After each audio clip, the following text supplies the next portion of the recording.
Okay, this will be my second short story collection. First one was 10 years ago. Time flies. And I wanted to show you guys something. In two of my stories, one quite long story and another shorter, there is, set in Rogers, Arkansas, there is a cafe called Cafe Bliss, and I made this. It is a flyer for my imaginary cafe. And Bliss Cafe comes into the story. It's fairly important. And I also wanted to mention all the people that have subscribed to my Patreon. I have held in the past, I've held drawings to see who got to tell me what sort of story they wanted me to write. And some of the people were very specific. Some just, gave me some vague ideas. Both of those options work. And probably about, I think, 8 of the 16 stories in the collection are from people's suggestions. And I have thanked them appropriately in the book. Okay. See what else? In a second. Sorry, I'm not very good at this. Especially I don't see a whole lot of people in here yet. But hopefully you guys will like the book cover and the video. I'm also looking at it on my phone, if you wonder what I'm doing. Just to make sure, okay.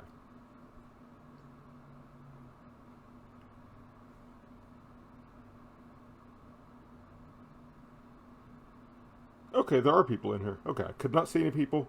I see it on my phone. Now I actually start acting professional. Okay, I'm going to play the video. Let me switch over to that.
Okay, I am back now. And I'm still waiting for the video to catch up. There it is. Okay, as I said, you've seen the cover now. I hope everybody likes it. I'm excited about it. The book will release June 10th, I believe, and I will, of course, be promoting it and letting everybody know. And I think I'm going to read a little bit of one of the stories. The first story. Oh, I did want to say, if you noticed, the tornado, some of it does take place, the last story, takes place in a theoretical tornado in Rogers, Arkansas, much like the tornado we had just about a year ago. Okay, The first story is called Connections. It's actually a novella. It's pretty long. I'm going to read a page or two of it, just so you guys know what you're going to be getting. Connections by yours truly. Justy Friedman was in her bedroom getting ready for her first day back at high school after Thanksgiving break when it started. One moment she was slipping into a cute little blue skirt she'd found specifically for today, and the next she was rolling around on the floor, screaming at the top of her lungs. The room had gone completely black, and someone was on top of her, straddling her, their hands on her face. She couldn't catch her breath. She tried desperately to push away the hands, but they wouldn't stop. Now the hands were wrapping around her throat, squeezing, choking the life out of her, and she couldn't even see her assailant. "Justy," asked a far-off voice, "are you okay?" She reached out, grabbed at whoever was on top of her, dug her fingernails into their cheeks, and for just a moment, she could breathe again. Then a fist punched her in the jaw, and she felt a tooth dislodge as her mouth filled with blood. The hands were around her throat again, squeezing harder, and she felt like she might pass out. "Justine, you're scaring me," said the voice. "I'm going to call 911. She blinked. The hands were gone, and she could breathe again. She opened her eyes, heart pounding, as she stared up into the face of her mother. "Mom, what's wrong? What's happened?" Regina Friedman's face looked as white as a sheet. She held her phone in one hand, a finger from the other hand hovering over the screen. "I was hoping you might tell me that," Justine's mother said, letting her hands drop to her side. "What's going on? You scared me half to death." Justy had no idea what was going on. All she could remember was an overwhelming feeling of dread and hands clamping down around her throat. Her neck no longer hurt, and her jaw seemed fine. She shuddered as her mother helped her to her feet. "I think I had a bad dream," Justy said as she finished putting on her skirt. Her mother raised an eyebrow. "Half-dressed? Justy, are you having problems again?" Justy had been overweight for most of her life. At 13, fed up with being picked on and bullied at school, she'd begun to diet. Dieting had turned into an obsession. By 14, she was 5 foot 4 inches tall and weighed 78 pounds. She was terrified of eating, dizzy all the time, and having heart palpitations. She'd fainted in the bathroom one night, and her mother found her and called an ambulance. She'd woken in the ER attached to a saline IV, diagnosed with anorexia. What followed was months of treatment and therapy. She was now nearly 18 years old and weighed in at a healthy 127 pounds, which was perfectly normal for her height and build. And that was over 4 years ago, and even though she'd done it for all the wrong reasons, the dieting worked. She'd gotten skinny and had become one of the most popular girls in high school. No one made fun of her anymore, and the boys were always falling all over themselves for her attention. And I think I'm going to stop there. You have actually, it's just a few more paragraphs. I'll read a little more. "I'm fine, Mom," she said, looking her mother in her eyes. "I promise, I'm eating normally. I haven't lost weight. It really was just a bad dream." "If you say so." She pulled Justine into a hug and then kissed her forehead before letting her go. "Now finish getting ready. You don't want to be late for your first day back at school." And then there's a little more of that, and then it goes to the scene in school. And I hope you guys are intrigued by that. I know I am, which makes sense. It's my book. And there's 15 more stories. That first story is about 120 pages long, so it's a novella. And I'm really excited about it. When I first started it, I expected it to be a short story, but I ended up being inspired. Uh-oh. Why did I switch? I did not mean to switch. I don't know why that happened.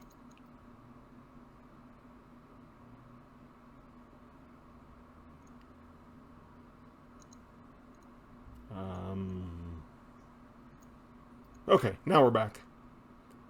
I don't know what happened with that.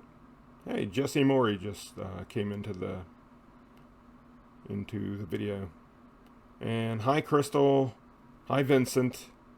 Hi, Angela. Hi, my sister Rebecca. Hi, my wonderful wife, Andy. Without which, probably I wouldn't have any books. Because she's a really good proofreader and a good inspiration. And text-to-speech always messes her name up and calls her Andy. You need to work on this text-to-speech. Anyway, the book will be out June 10th. Ha! My wife just said, because I'm a lucky wife, I've read everything and it's all great. Well, she better say that. The book will be out June 10th. I'm really excited about it.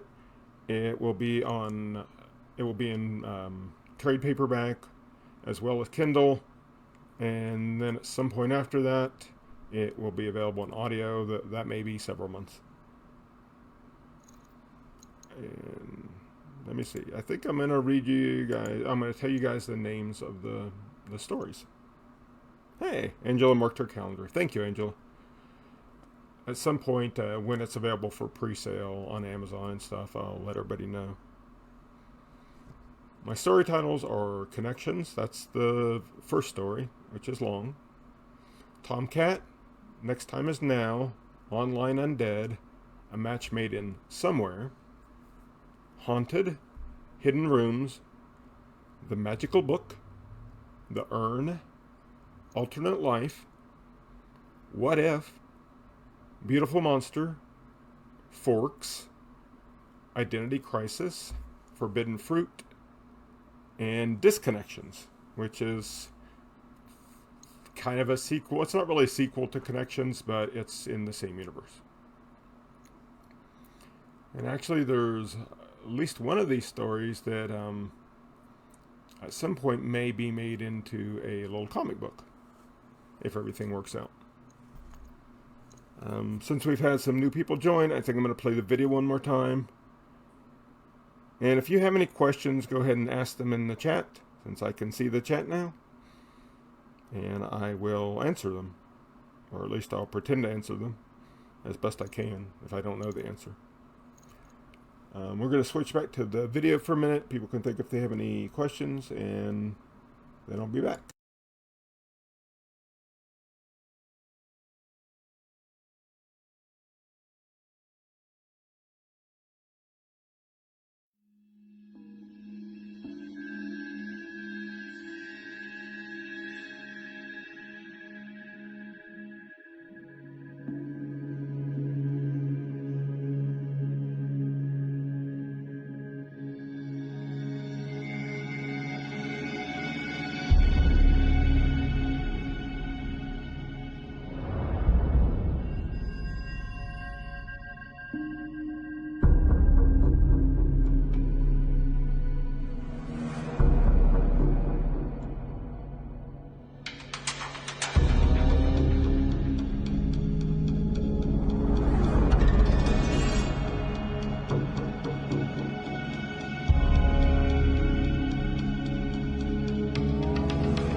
Okay, I am switched back.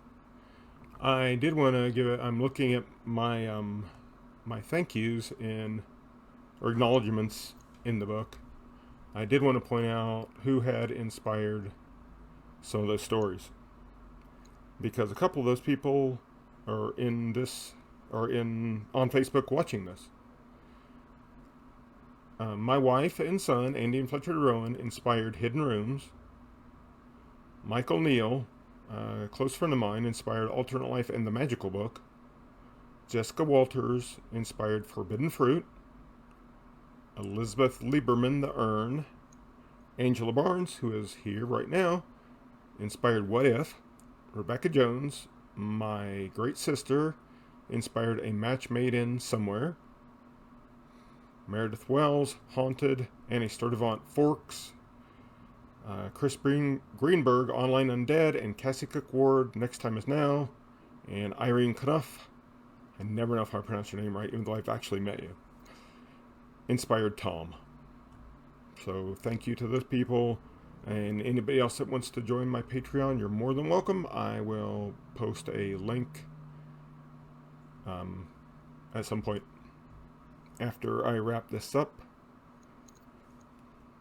And now I'm running out of things to talk about, so I will probably, I put 7 to 8, but I knew it wasn't going to last that long because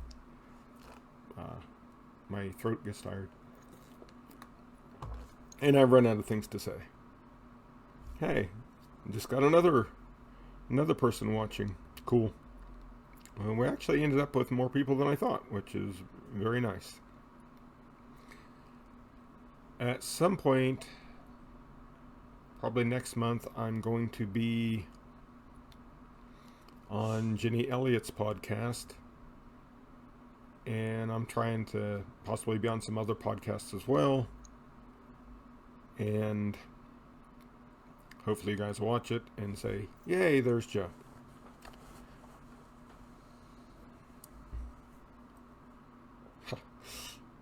Angel just said, Andy, thank you for supporting Joe with proofreading so we can enjoy his work. Proofing is not easy. That's true. And I do have some other proofreaders as well. But Andy is always my first.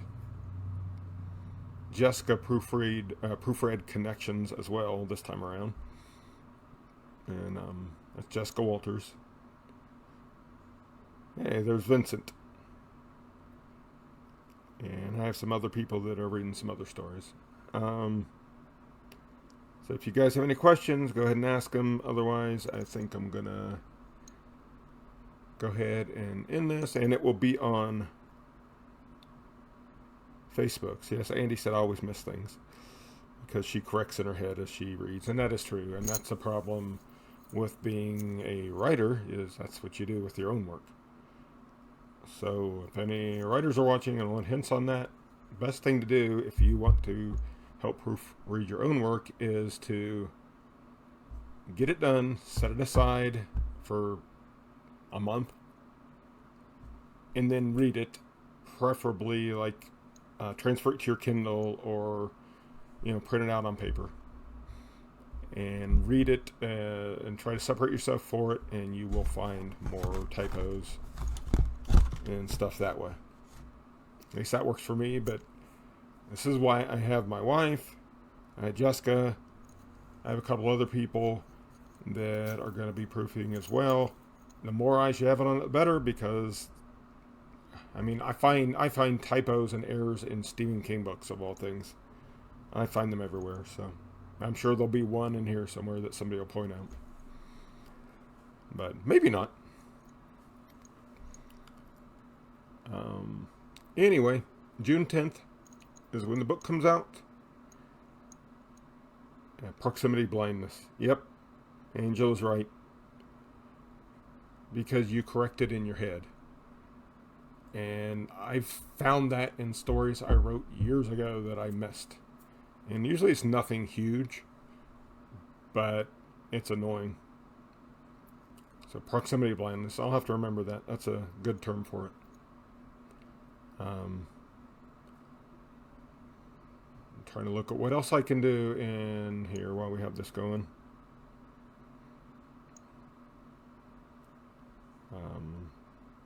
I'm going to give a shout out to the people who are here. I think I may have already, I don't know, Crystal, my wife, Angela, Vincent, Jesse, Joe Reynolds. And I'm excited for you guys to read it when it comes out. I have a couple novels I'm working on as well. No clue when those will be ready.